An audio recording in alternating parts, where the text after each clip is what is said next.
Israel is the world's only Jewish state, located just east of the Mediterranean Sea.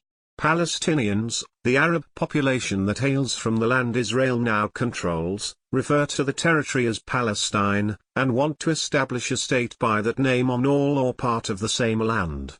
The Israeli-Palestinian conflict is over who gets what land and how it's controlled. Though both Jews and Arab Muslims date their claims to the land back a couple thousand years, the current political conflict began in the early 20th century. Jews fleeing persecution in Europe wanted to establish a national homeland in what was then an Arab and Muslim majority territory in the Ottoman and later British Empire. The Arabs resisted, seeing the land as rightfully theirs. An early United Nations plan to give each group part of the land failed, and Israel and the surrounding Arab nations fought several wars over the territory.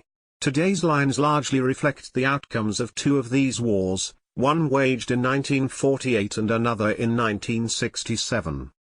The 1967 war is particularly important for today's conflict, as it left Israel in control of the West Bank and Gaza Strip, two territories home to large Palestinian populations. Today, the West Bank is nominally controlled by the Palestinian Authority and is under Israeli occupation. This comes in the form of Israeli troops, who enforce Israeli security restrictions on Palestinian movement and activities, and Israeli settlers, Jews who build ever-expanding communities in the West Bank that effectively deny the land to Palestinians.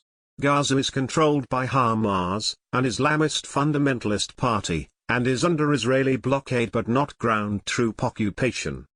The primary approach to solving the conflict today is a so-called two-state solution that would establish Palestine as an independent state in Gaza and most of the West Bank, leaving the rest of the land to Israel.